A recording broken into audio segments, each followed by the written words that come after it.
They say a man's life flashes before his eyes at the end. Mine didn't flash.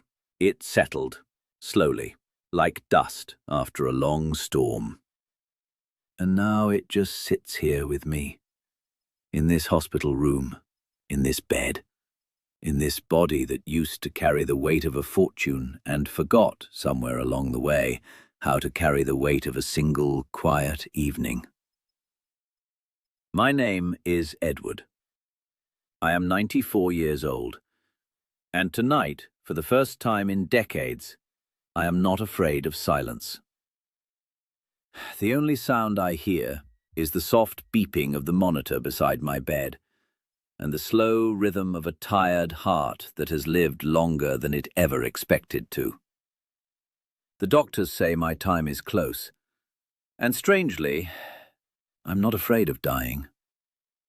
I'm afraid of how I live. Lying here in this hospital bed, I don't think about the houses I owned, or the cars I drove, or the money sitting in accounts with my name on them. I think about my childhood. I was born into a house where the floorboards creaked and the windows rattled when the wind came in from the north. We didn't have much.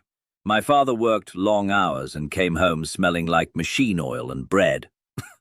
My mother made soup that somehow always tasted like Sunday. We didn't have luxury. We didn't have status. We didn't have a word for what we had, because when you're a child and you're running barefoot through a field with your friends until the sky turns orange and your lungs burn and every single muscle in your body is alive, you don't think to name it. You just live inside it. I remember one evening in particular. I must have been 9, maybe 10. We played badminton in the street until the streetlights came on. Jimmy Thompson kept hitting the shuttlecock into Mrs. Patterson's rose bushes, and we'd all go quiet for a second and then burst out laughing so hard our stomachs hurt. I walked home that night and ate whatever was on the table, and I slept. God, I slept. The way only children and the deeply unburdened can sleep. Like the whole world had been made exactly right. Back then, money was a simple thing. You needed it for a specific reason. You got enough of it to meet that reason. Then you slept. That was the whole equation. Clean, honest, small. I didn't understand at the time that this was the freest I would ever be. Somewhere in my 20s, the competition started. I don't know exactly when. It crept in the way fog does. You don't notice until you can no longer see where you began. Suddenly, the people around me were running, and I didn't want to be left behind. My neighbor bought a new car. A colleague moved into a bigger house. Someone's wife was wearing something that my wife, Mary, had admired, and then quietly looked away from. And I saw it, that look, and I told myself, I will fix this. I will give her more. Mary never asked me to fix anything. She just wanted me home for dinner, but I was already gone. I built a business, then I built a bigger one, then I built another one on top of that. And with each floor I added, I told myself, this is the last one. After this, I'll rest. After this, we'll take that trip to the coast she always wanted. After this, I'll be at Henry's school play. After this, after this, after this, after this. It became the sentence I lived inside. A promise I made to myself every single morning and broke every single night. Mary understood me in ways I didn't deserve. We made our decisions together, the hard ones, the ones that cost us sleep and long conversations at the kitchen table. She was steady. She was mine. And then, 10 years ago, she was gone, quietly, the way good people leave, without drama, without asking for anything in return. I sat in our house the night after her funeral, and I noticed for the first time how large it was. How many rooms there were that no one used. How the hallways echoed. how much space we had accumulated, and how little of it had ever held anything warm. My son Henry was everything I should have been paying more attention to. He had Mary's laugh. He had my stubbornness, which he used, thankfully, for better things than I did. He became a teacher. I didn't understand that choice for a long time. I remember the night he told me.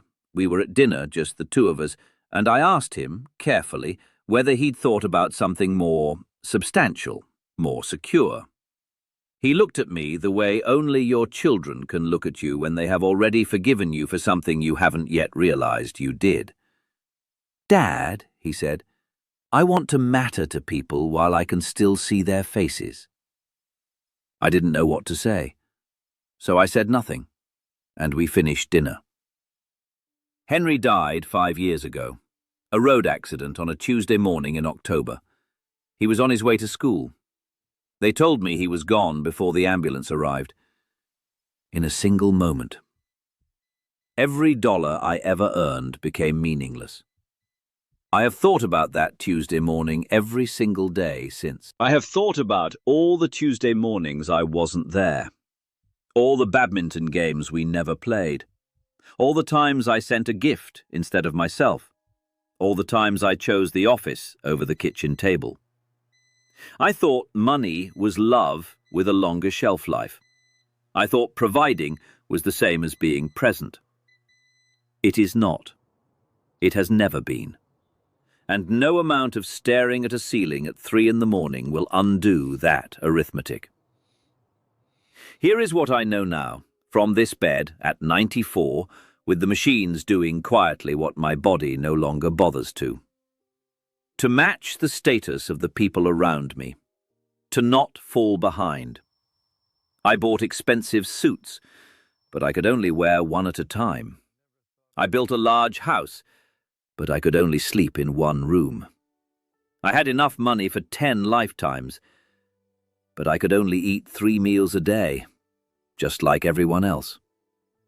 And somehow, the more I earned, the less I slept. All the excess, every extra room, every upgrade, every symbol, none of it was ever really for you.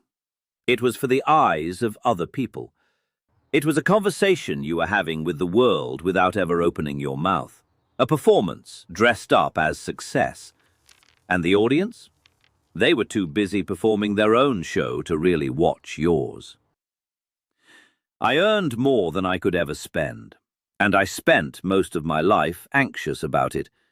I lost the 2 people I loved most, and I was too busy to fully hold them while I had them. The status I chased, I never really reached it, because the finish line kept moving. Someone always had more. Someone's house was always a little larger. Someone's car was always a little newer. The race doesn't end. It just continues without you when you finally stop running. Become a child again. Not permanently. Life asks things of you and you must answer. But sometimes, on a random Wednesday, put the phone down. Sit in the grass. Let your kid win at something. Laugh until your stomach hurts. Eat your 3 meals without checking your portfolio. Wear your one suit. Sleep the sleep of the unburdened. You don't need to earn the right to rest. You never did. If you're listening to me right now, wherever you are in your life, let an old man tell you something honestly. Sometimes, be a child again. Remember who you were before the world told you who to become. There was a time when you didn't care about status, when you laughed loudly, when you slept deeply, when 3 simple meals were enough. Don't let ambition erase your ability to feel. Work hard, yes, grow, build, achieve, but don't trade your soul for applause. Don't sacrifice today for a tomorrow that isn't promised. Because one day, you might be 94, listening to a machine breathe beside you, realizing you spent your life preparing to live instead of actually living. I can't go back. For me, that door is closed, but for you, It's still open. If you have peace tonight, you're wealthy. If you can sleep without anxiety, you're successful. If you can sit with someone you love and truly be present, you are rich in ways money can never measure. I am Edward, 94 years old, and if I could ask for one miracle, it wouldn't be more time. It would be the wisdom to live differently with the time I had. Don't make the mistake I made. Chase purpose, chase love, chase peace, and sometimes just play like you're a kid again. Because in the end, that's the version of you you'll miss the most. If this story touched you, subscribe to the channel. If you want to share your own story, the link is in the description. Your story may be next.